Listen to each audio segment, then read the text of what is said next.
بسم اللہ الرحمن الرحیم۔ السلام علیکم ورحمۃ اللہ وبرکاتہ۔ شیخ مفید کے استاد محترم جلیل القدر عالم دین ابن قولویہ کتاب کامل الزیارہ میں اپنے سلسلہ اسناد کے ساتھ محمد ابن مسلم سے نقل کرتے ہیں۔ محمد ابن مسلم کا بیان ہے کہ ایک مرتبہ میں مدینے گیا، وہاں میں ایسا بیمار ہوا کہ بستر سے لگ گیا۔ حضرت امام محمد باقر علیہ السلام نے میرے لیے اپنے غلام کے ہاتھ ایک چھوٹے سے برتن میں کچھ پینے کے لیے بھیجا۔ یہ پینے والی چیز رومال سے اچھی طرح ڈھکی ہوئی تھی۔ امام علیہ السلام کے غلام نے مجھے یہ دیتے ہوئے کہا، اسے پی لو، اور امام نے مجھے حکم دیا ہے کہ جب تک تم اس کو پی نہ لو میں یہاں سے نہ جاؤں۔ میں نے اس دوا کو پیا تو اس کا ذائقہ بہت ہی لذیذ تھا، اس سے مشک کی خوشبو آ رہی تھی۔ اس کے بعد غلام نے کہا، مولا نے فرمایا ہے کہ جب تم یہ پی لو تو ان کی خدمت میں حاضر ہو جاؤ۔ غلام کی یہ بات سن کر مجھے بڑی حیرت ہوئی، میں تو بالکل چل پھر نہیں سکتا تھا، پھر بھلا امام کی خدمت میں کیسے حاضری دے سکتا ہوں؟ لیکن جیسے ہی یہ مشروب میرے پیٹ میں پہنچا، گویا مجھے تمام بیماریوں سے نجات مل گئی۔ میں اپنے بستر سے اٹھ کر چل پڑا، امام کی شریعت قدے پر پہنچ کر امام کی خدمت میں حاضر ہونے کی اجازت طلب کی۔ جب میں ان کے پاس گیا تو امام نے مجھ سے فرمایا، تم صحت مند ہو گئے ہو، آؤ بیٹھو۔ میں نے روتے روتے سلام کیا اور امام کے ہاتھ اور چہرے کا بوسہ لیا۔ امام علیہ السلام نے فرمایا، اے محمد، روتے کیوں ہو؟ میں نے کہا، قربان جاؤں، آپ سے فرقت اور دوری کی وجہ سے رو رہا ہوں۔ مجھ میں اتنی طاقت باقی نہیں رہی تھی کہ میں باقاعدگی سے آپ کی زیارت کا شرف حاصل کرتا۔ امام محمد باقر علیہ السلام نے فرمایا، جہاں تک طاقت اور توانائی میں کمی کا تعلق ہے تو خداوند عالم نے ہمارے تمام چاہنے والوں اور پیروی کرنے والوں کو ایسا ہی رکھا ہے۔ ان کے اوپر بلائیں آتی رہتی ہیں، اور جہاں تک تمہاری غربت اور تنہائی کا تعلق ہے تو یاد رکھو کہ مومن کو اس دنیا میں ظاہری پستی اور تنہائی کا سامنا کرنا ہوگا تاکہ اس دار فانی میں زحمتیں برداشت کر کے رحمت خداوندی حاصل کر لے۔ اور اے محمد ابن مسلم، تم حضرت ابو عبداللہ الحسین کے روضے کی زیارت کیا کرو، ان کی پیروی کرو۔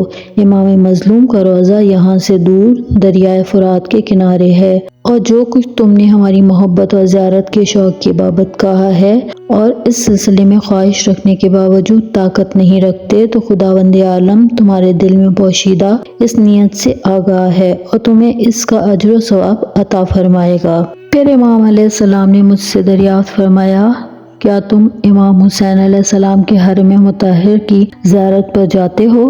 میں نے کہا، جی ہاں، بہت زیادہ ڈر اور خوف کے ساتھ زیارت پر جاتا ہوں۔ آپ نے فرمایا، جتنا زیادہ ڈر کر اور خوف کی حالت میں زیارت کرو گے اتنا ہی زیادہ ثواب حاصل ہوگا، اور جو شخص بھی اس سفر زیارت میں خائف ہوگا وہ قیامت کے دن خوف سے محفوظ رہے گا، اور زیارت کے بعد اس کے تمام گناہ بخش دیے جائیں گے۔ اس کے بعد امام علیہ السلام نے فرمایا، تم نے وہ شربت پیا، اسے کیسا پایا؟ میں نے جواب دیا، میں گواہی دیتا ہوں کہ آپ اہل بیت علیہم السلام رحمت ہیں، آپ آن حضرت کے جانشینوں میں سے ہیں۔ جب غلام شربت لے کر آیا تو مجھ میں اپنے پیروں پر کھڑا ہونے کی طاقت نہیں تھی اور میں مایوس ہو چکا تھا، اور جب میں نے وہ شربت پیا تو وہ ایسا تھا کہ میں نے اب تک اس سے زیادہ ٹھنڈا، خوشبودار اور مزیدار کسی اور مشروب کو نہیں پایا۔ پھر مجھ سے غلام نے کہا کہ میرے مولا فرماتے ہیں کہ آ جاؤ۔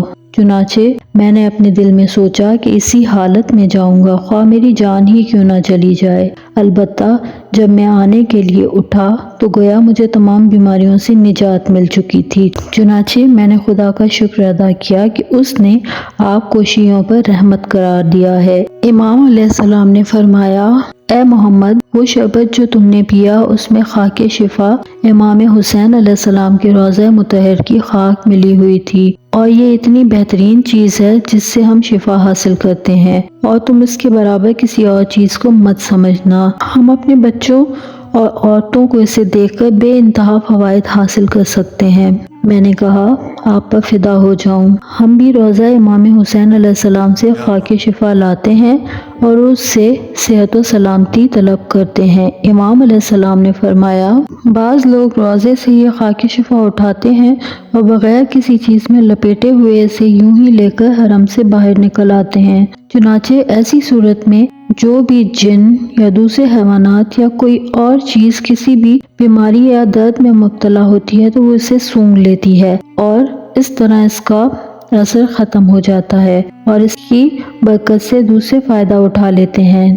جس خاک شفا سے ہم علاج کرنا چاہیں وہ ایسی نہیں ہونی چاہیے۔ سنو، جو کچھ میں نے خاک شفا کے سلسلے میں تمہیں بتایا ہے، اگر اس کا خیال رکھا جائے تو لازمی طور پر اس کا اثر ہوگا، اور جو شخص بھی اسے تھوڑی سی کھائے گا یا لگائے گا وہ اسی وقت صحت و عافیت پائے گا۔